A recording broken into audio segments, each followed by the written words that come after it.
আমার প্রিয়জনেরা, প্রভু যীশু খ্রিস্টর নামে আপনাদের সকলকে জানাই অভিনন্দন। এই জায়গাটা দেখছেন কত সুন্দর না? আর এই জায়গাতে সমুদ্রের ধারে বসে আপনাদের সাথে কথা বলা আমার জন্য খুবই আনন্দের ব্যাপার। ঢেউ আসছে আবার ঢেউ যাচ্ছে। একইভাবে আমাদের জীবনের সমস্যা আসবে, আবার সেটা একদিন চলেও যাবে। কিছু কিছু সময় ঢেউ ভয়ানক রূপে আসে কিন্তু আবার চলেও যায়। একইভাবে সমস্যা অনেক সময় ভয়ানক রূপে আসে কিন্তু একদিন সেটাও চলে যায়, নিজের থেকেই একদিন চলে যাবে। তাই কোনো ধরনের সমস্যাকে আপনি কখনো ভয় করবেন না। এইখানে দেখুন এত বড় বড় ঢেউ আসছে, তারপরেও কিন্তু আমি আরাম করে এখানে বসে আছি, কোনো আমার ভয় নেই। এর কারণ হচ্ছে ঈশ্বর সমুদ্রের জন্য সীমা রেখেছেন।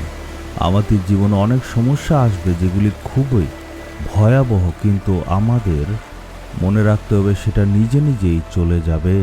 কিন্তু আমাদের ধ্যান কোথায় থাকতে হবে? আমাদের ধ্যান থাকতে হবে ঈশ্বর আমাদেরকে কি বলছেন। আমরা দেখব মথিলিখিত সুসমাচার 22 অধ্যায় 39 পদে কি লেখা আছে, চলুন দেখি। তোমার প্রতিবেশীকে তোমার নিজের মতোই প্রেম করবে। এই জগতে যে কোনো মানুষকে যদি আপনি জিজ্ঞেস করেন, সবাই একই কথা বলে। সবাই বলে যে আমার ধর্মের মধ্যেই লেখা আছে প্রেম করতে। কোথায় কি লেখা আছে আমি জানি না, কিন্তু আমার হাতে যে বাইবেলটা আছে সেটার মধ্যে কি লেখা আছে সেটা আমি জানি। এইখানে যিশু কি বলতে চাইছেন দেখুন। যিশুও বলছে সকলকে প্রেম করো, কিন্তু শুধু এতটুকু নয়, শুধুমাত্র প্রেমের কথা এখানে বলছেন না। প্রেমের আসল পরিভাষা, আসল অর্থটা কি সেটা উনি বলছেন। তুমি তোমার প্রতিবেশীকে নিজের মতো করে প্রেম করবে। প্রেমের নতুন পরিভাষা উনি শিখিয়েছেন। এই পৃথিবীতে এমন আর কেউ নেই যে প্রেমের কথা এমনভাবে বলেছেন। যিশু শুধু এইসব কথা মুখে বলেননি, উনি কার্যে দেখিয়ে দিয়েছেন। আমি অনেক বছর আগের কথা বলছি। আমি প্রত্যেক সময় যেমন বাইবেল অধ্যয়ন করি, একবার এমনভাবে আমি অধ্যয়ন করছিলাম আর প্রতিদিনের মতো প্রার্থনা দিয়ে শুরু করলাম। কিন্তু যখন সেদিন বাইবেল আমি পড়ছিলাম, ঈশ্বর আমাকে এই বাক্যটা দিয়েছিলেন, তুমি নিজের মতো অন্যদের প্রেম করো। তখন আমি একটু আশ্চর্য হয়ে জিজ্ঞেস করলাম, প্রভু কি হলো?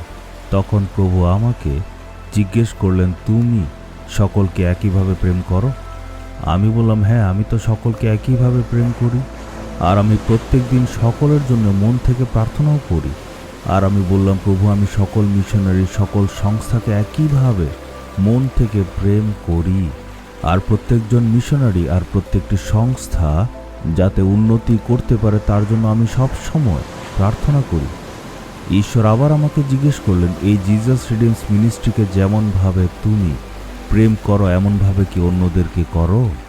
আর তোমার এই নিজের সেবা কাজের জন্য যেভাবে প্রার্থনা করো, অন্য সংস্থার জন্য একইভাবে প্রার্থনা করো। তখন আমি বুঝতে পারলাম আমার এটাই দুর্বলতা। আমি আমার সংস্থাকে যেমন প্রেম করি তেমনভাবে অন্যদেরকে প্রেম করি না, বুঝতে পারলাম।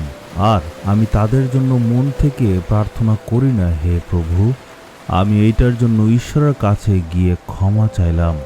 আমি নিজের দোষ স্বীকার করলাম। ওই দিন প্রভু তার বাক্য দ্বারা আমাকে একটা বড় জিনিস শিখিয়ে দিলেন। ঈশ্বর আমার সাথে সুন্দরভাবে কথা বললেন আর আমার দুর্বলতা দেখিয়ে দিলেন। আমি যেভাবে নিজের সেবা কাজকে ভালোবাসি একইভাবে অন্য সকল সংস্থাকে ভালোবাসি না। আমি ঈশ্বরের কাছে সঙ্গে সঙ্গে ক্ষমা চাইলাম আর বললাম, প্রভু আজকের থেকে আমি নিজের এই চরিত্র পাল্টে নেব। আমি অন্যদেরকে নিজের মতো প্রেম করব, আর তাদের যে সেবা কাজ আছে সেটার জন্য আমি প্রার্থনা করব। এটা আমি সিদ্ধান্ত নিলাম।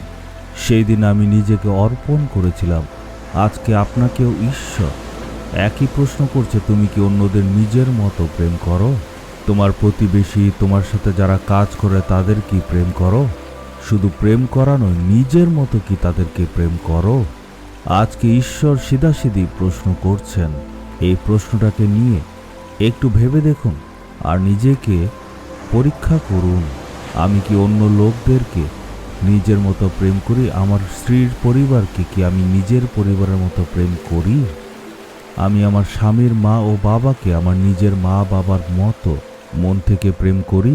নিজেকে পরীক্ষা করার পর যদি আপনার মনে হচ্ছে যে এই অভাব রয়েছে, আপনি নিজেকে ঈশ্বরের কাছে অর্পণ করুন, তখন দেখবেন আপনি ঈশ্বর থেকে অনুগ্রহ লাভ করবেন কিভাবে অন্যদেরকে প্রেম করতে হয়।